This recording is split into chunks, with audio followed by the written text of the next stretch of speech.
Hello friend, इस video में हम सीखने वाले हैं मोशन की थर्ड इक्वेशन का डेरिवेशन। हमने फर्स्ट और सेकंड डराइव कर चुके हैं, उसका लिंक मैं आपको नीचे दे दूंगा। इसके अलावा देखो, फर्स्ट और सेकंड को पहले देख ले, क्योंकि उसी की हेल्प से हम यहाँ पर थर्ड इक्वेशन को डराइव करने वाले हैं, उसी के मेथड से। तो यहाँ पर तीन टाइप से हम यहाँ पर थर्ड इक्वेशन को डराइव कर सकते हैं, और तीनों अलग अलग मेथड होंगे। नाइन्थ क्लास के हिसाब से भी यहाँ पर मेथड है, और 11th क्लास के हिसाब से, जो 11th में काम आने वाला है जो डेरिवेशन, उसके हिसाब से भी यहाँ पर मेथड है। तो हमने पहले भी बात कर चुके हैं कि जो हमारा एक्सेलरेशन होता है वो कांस्टेंट होता है, तब हम इन इक्वेशंस का, जो मोशन की इक्वेशंस होती हैं, उनका डेरिवेशन करते हैं। तो कांस्टेंट हमारा एक्सेलरेशन होता है, उस समय जो हमारा वेलोसिटी होता है वो क्या होता है, ये होता है।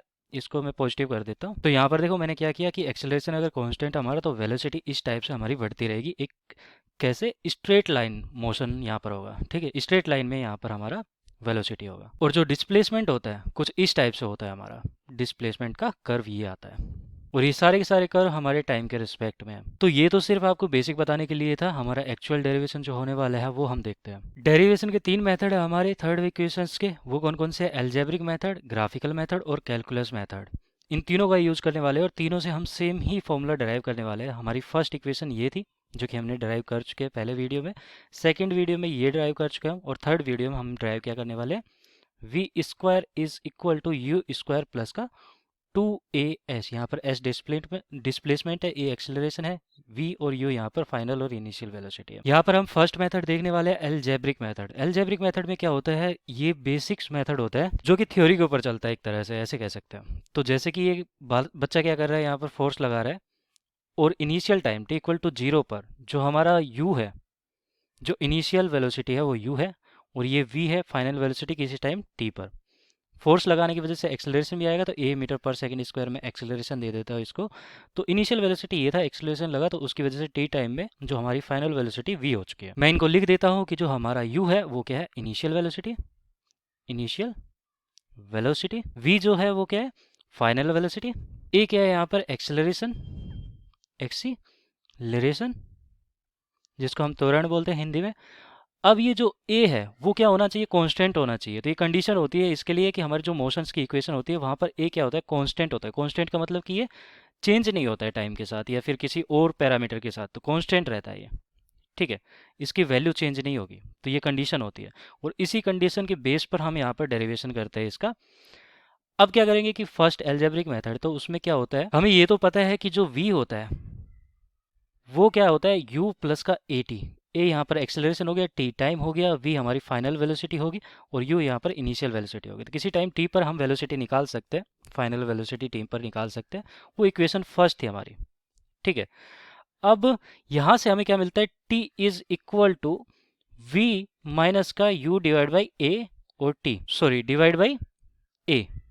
ये हमारा फर्स्ट इक्वेशन का ही एक नया रूप भी हो गया। अब जो कंसेप्ट यहाँ पर यूज में लाने वाला हो वो कौन सा कंसेप्ट होगा हमारा, हमें पता है कि जो डिस्प्लेसमेंट होता है, डिस्प्लेसमेंट, ठीक है, विस्थापन जो होता है वो क्या होता है, is equal to v velocity into time. तो यहाँ पर वेलोसिटी इंटू टाइम। लेकिन हमें पता है कि जो डिस्प्लेसमेंट है वेलोसिटी इंटू टाइम होता है। वेलोसिटी यहाँ पर टाइम के साथ चेंज हो रही है, और अगर यहाँ पर एक्सेलरेशन हमारा कांस्टेंट है, तो उस समय वेलोसिटी को मैं लिख सकता हूँ क्या, v एवरेज, औसत मान, एक तरह से ऐसे लिख सकता हूँ, ठीक है, इंटू टी। और ये डिस्प्लेसमेंट को मैं यहाँ पर s लिख देता हूँ। तो ये हो गया हमारा फॉर्मूला, एक कंसेप्ट निकल के आया। और इसी कंसेप्ट को हम आगे बढ़ाएंगे और हमारी इक्वेशन को क्या करेंगे, ड्राइव करेंगे। अब v एवरेज अगर मुझे निकालना है, तो मुझे पता है कि कांस्टेंट एक्सेलरेशन होता है, उसमें अगर v एवरेज निकालना है तो u प्लस का v डिवाइड बाई 2 कर दूंगा, तो एवरेज निकल आएगा। इनिशियल वेलोसिटी और फाइनल वेलोसिटी और डिवाइड बाई 2, तो v प्लस का u डिवाइड बाई 2। और यहाँ से हमारा t हो गया, और ये s आ गया, ठीक है। अब मुझे इतना भी पता है कि v square equal to u square plus का 2as, 2as। वहाँ पर कहीं पर भी t नहीं होता है थर्ड इक्वेशन में, तो t को मुझे रिप्लेस करना पड़ेगा। तो t के लिए मैंने पहले से ही ये जुगाड़ बैठा रखा है, t equal to v minus का यू डिवाइड बाई ए। तो यहाँ पर लिख देता हूँ इसको भी मैं। तो t इज इक्वल टू क्या हो जाएगा मेरा, ये हो जाएगा s is equal to v plus का u डिवाइड बाई 2, और t की जगह मैं v माइनस का u डिवाइड बाई a, इस टाइप से लिख सकता हूँ। और यहाँ से क्या आ गया, देखो ये 2 और a है, ये मल्टीप्लाई हो जाएगा नीचे, और ये ऊपर वाला मल्टीप्लाई हो जाएगा, तो वी स्क्वायर माइनस का यू स्क्वायर लिख सकता हूँ, क्योंकि v प्लस का u और v माइनस का u वी स्क्वायर माइनस का यू स्क्वायर बन जाएगा। और ये क्या हो जाएगा, 2a है, और ये इस तरफ जाएगा तो s से मल्टीप्लाई हो जाएगा, 2as हो गया। अगर मैं u है यहाँ पर माइनस है, इसको इस तरफ ले जाता हूँ तो ये पॉजिटिव हो जाएगा, और v square is equal to क्या लिख सकता हूँ मैं फिर, ये पॉजिटिव हो गया इस तरफ आके, तो यू स्क्वायर प्लस का 2as, ये हो चुका है। तो ये मेरा फाइनल फॉर्मूला निकल के आ चुका है कि v square equal to u square plus का 2as, और ये ही इंपॉर्टेंट है। इस कंसेप्ट का कौन सा यूज़ किया मैंने, कंसेप्ट यहाँ पर वो ही, displacement equal to velocity into time, तो वेलोसिटी का एवरेज किया और इंटू टाइम किया, टाइम की वैल्यू हमने फर्स्ट इक्वेशन से रख के और सोल्व करके v square equal to u square plus का 2as फाइनल थर्ड इक्वेशन मैंने ड्राइव कर लिया।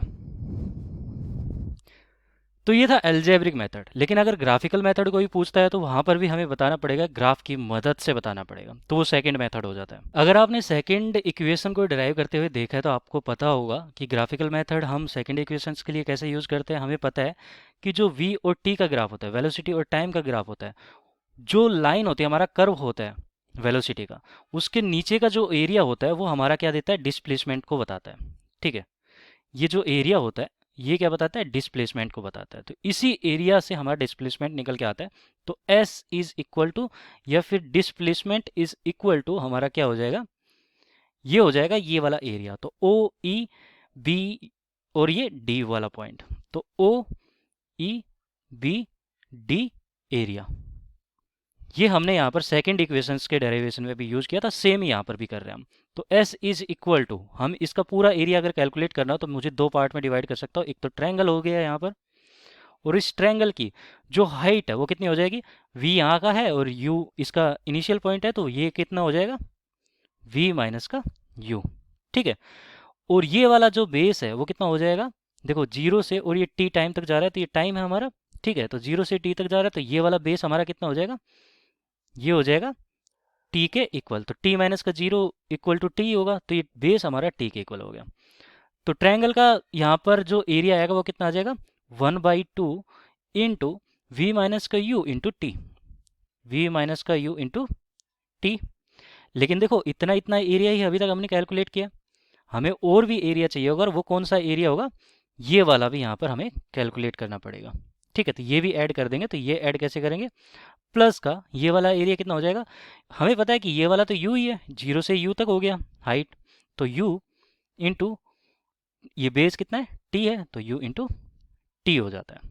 अब इसको आगे कैलकुलेट करते हैं। s इज इक्वल टू, यहाँ से कैलकुलेट करने के बाद मुझे क्या पता लगा, यहाँ पर ये 1/2 माइनस का ut, या फिर इसको पहले मल्टीप्लाई कर लेता हूँ, 1/2 v इंटू टी माइनस का 1/2 ut और प्लस का ut। तो यहाँ से कितना बचा, प्लस का ut। तो s इज इक्वल टू हमारा कितना हो गया, 1/2 v इंटू टी प्लस का 1/2 u इंटू टी। कॉमन ले लेते हैं 1/2 और t को, तो s इज इक्वल टू कितना हो गया, 1/2 v प्लस का u इंटू टी। अब इसमें देखो हमें पता है कि जो सेकंड इक्वेशन है मोशन की, उसमें कहीं पर भी t नहीं है, तो मुझे t को फिर से रिप्लेस करना पड़ेगा, और t के लिए मुझे पता है जो रिलेशन है फर्स्ट इक्वेशन से, v equal to u plus का at, जैसे कि हमने यहाँ पर फर्स्ट मेथड में यूज़ किया वैसे ही यहाँ पर भी यूज़ करने वाले t का। तो t इज इक्वल टू हमारा क्या हो जाएगा, v माइनस का u डिवाइड बाई a। तो ये फर्स्ट इक्वेशन से हम ये ऐसा लिख सकते हैं, और यहाँ पर t की जो वैल्यू आती है v माइनस का u डिवाइड बाई a आ जाता है। और s इज इक्वल टू, अगर मैं कैलकुलेट करना चाहता हूँ तो s is equal to 1/2 v plus का u, और t की जगह क्या रखूँगा, v माइनस का u और डिवाइड बाई a। अब इसको सॉल्व कर लेंगे और हमारा फाइनल आंसर भी मिल जाएगा। तो आसान है। अब हमें सिर्फ कैलकुलेशन करनी है। तो s इज इक्वल टू कितना हो गया, 1/2, और ये कितना हो जाएगा, वी स्क्वायर माइनस का यू स्क्वायर, क्योंकि ये दोनों मल्टीप्लाई होंगे, तो v प्लस का u, v माइनस का u से क्या बनता है, वी स्क्वायर माइनस का यू स्क्वायर और डिवाइड बाई a। ये 2a हो गया और ये s से मल्टीप्लाई होगा इस तरफ, तो हम अलग से कैलकुलेशन कर लेते हैं इसकी। s इज इक्वल टू क्या निकल के आया, 1/v माइनस का u स्क्वायर और डिवाइड बाई 2a, और 2a को इस तरफ मल्टीप्लाई करेंगे तो 2as is equal to v minus का u स्क्वायर, और ये u स्क्वायर इस तरफ चला जाएगा तो ये प्लस हो जाएगा, और v square is equal to u square plus का 2as हमारा यहाँ पर रिलेशन निकल के आ गया। तो फिर से हमने सेकंड इक्वेशन थर्ड इक्वेशन को ड्राइव कर लिया किससे, ग्राफिकल मेथड से। ग्राफिकल मेथड में सिर्फ हमें एरिया कैलकुलेट करना है और उसका जो एरिया निकल के आया उसमें हमने टी की वैल्यू रखी और डायरेक्ट यहाँ पर कैलकुलेशन करके आंसर निकाल लिया। तो आपको याद क्या रखना है, सिर्फ एरिया क्या होता है, वेलोसिटी इनटू टाइम का वो होता है डिस्प्लेसमेंट, ये मेथड होता है। ठीक है, अब थर्ड मेथड है हमारा कैलकुलस मेथड, जिसको हम इंटीग्रेशन मेथड भी बोलते हैं, इंटीग्रेशन मेथड। और इसी का हम यूज़ करने वाले हैं इंटीग्रेशन का, और ये बहुत ही इंपॉर्टेंट है। अब इंपॉर्टेंट क्यों हो जाता है, क्योंकि देखो इसमें क्या होता है कि अगर हमारा एक्सेलरेशन कांस्टेंट भी नहीं हुआ, क्योंकि देखो थर्ड इक्वेशंस के लिए या फर्स्ट इक्वेशन या सेकंड इक्वेशन, वहाँ पर क्या कहता है कि एल्जेब्रिक मेथड हो चाहे ग्राफिकल मेथड हो, उसमें हमारा एक्सेलरेशन जो होता है वो कांस्टेंट होना चाहिए, त्वरण जो होता है वो नियत होना चाहिए। लेकिन कैलकुलस मेथड में उसकी ज़रूरत नहीं है। अगर नियत नहीं भी हुआ, कांस्टेंट नहीं भी हुआ, तो तब भी ये वाला मेथड यूज़ कर सकते हैं। इसीलिए ये जेई नीट के लिए काफ़ी इंपॉर्टेंट हो जाता है। तो हमें पता है कि a is equal to d v by d t होता है, और अगर ये होता है तो इसको मैं ऐसे भी लिख सकता हूँ d v by d t. अगर मैं दोनों तरफ डी एस से और डी एस से मल्टीप्लाई कर दूँ, यहाँ पर देखो ये चेंजेस बता रहा है वेलोसिटी में और यहाँ पर ये डिस्प्लेसमेंट में चेंजेस बता रहा है, तो ठीक है डी एस और डी एस लिख दिया और डी टी और डी टी लिख दिया मैंने।